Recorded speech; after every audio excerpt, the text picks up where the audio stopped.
Hi hello నమస్తే welcome to BBR TV official మిత్రులరా నేను మీ బీబీఆర్ రావుని.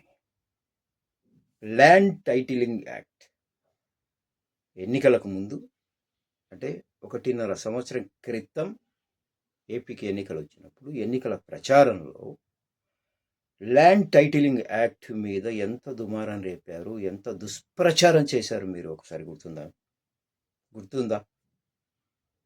జగన్మోహన్ రెడ్డి మీ భూములన్నీ లాక్కుంటున్నాడు, మిమ్మల్ని రోడ్డు మీదకి తీసుకువస్తాడు అని ప్రచారం చేశారు. ఏమైంది ఆ ప్రచారం అంతా? ఇప్పుడు మీరేం చేస్తున్నారు? కేంద్ర ప్రభుత్వ ఆదేశానుసారం సర్వే జరుపుతున్నారు కదా. సర్వే జరిపిన తర్వాత అక్కడి నుంచి కొన్ని నిధులు వస్తాయి అన్నదానికి అవసరమే కదా. ఇప్పుడు ఆ క్రెడిట్ని అంతా మీ ఖాతాలో వేసుకుంటున్నారు. అంటే మీరు సర్వే చేస్తే గొప్ప, జగన్మోహన్ రెడ్డి హయాంలో చేస్తే తప్ప. ఎంతసేపు వ్యవస్థలు నాశనం చేశాడు, అది చేశాడు, ఇది చేశాడు. ఆయన పరిపాలించిన 5 సంవత్సరాల్లో 2 సంవత్సరాలు కరోనా. గుర్తుపెట్టుకోండి. ఇంటికే డాక్టర్లు వచ్చారు, ఇంటికే మెడిసిన్ వచ్చింది, ఇంటికే సరుకులు వచ్చాయి. మీరు చేయగలరాలా? ఏమేమో చెప్తారు. ఏం చెప్తున్నారు? వ్యవస్థలు నాశనం ఎక్కడ? ఏమిటి? చెప్పండి.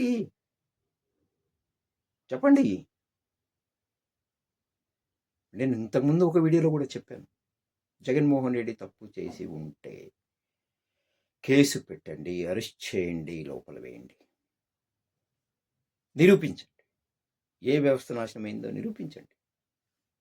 ఎందుకు జనాలను మోసం చేస్తారు? భగవంతుడి పైన ఉన్నాడు, కాలం అనేది ఒకటి ఉంది, సమాధానం చెప్తుంది. ఏం చేసినా మీరు అనుభవించాలి.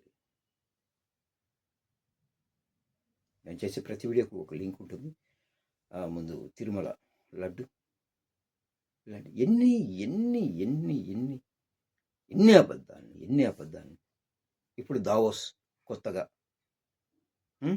అంతకుముందు ఒక మినిస్టర్ గారు, పెద్ద మనిషి అంటూ ఎన్నో కోట్లు ఖర్చు పెట్టి ప్రజాధనాన్ని దావోస్ వెళ్ళాడు జగన్మోహన్ రెడ్డి. ఇప్పుడు మీరు ఎలా వెళ్ళారు దావోస్కి? ప్రజాధనంతో ఫ్లైట్లో కాదా, నడుచుకుంటూ వెళ్ళారా? సైకిల్ మీద వెళ్ళారా? మీ పార్టీ గుర్తు వెళ్ళారా సైకిల్ మీద? ఎలా వెళ్ళారు? ఏం చేశారు? ఏం తీసుకొచ్చారు? సమాధానం లేదు. ఎలాగైనా సరే అంటే జగన్మోహన్ రెడ్డిని కనిపించకుండా చేయాలి. వైఎస్ఆర్సీపీ అనే పార్టీ ఉండకూడదు. వాడు ఉంటే కష్టం, వాళ్ళ కాదు అనే కదా. గుర్తుపెట్టుకోండి. ఇప్పటికైనా వైఎస్ఆర్సీపీని ఏమీ చేయలేరు, జగన్మోహన్ రెడ్డిని ఏమీ చేయలేరు. ఎస్.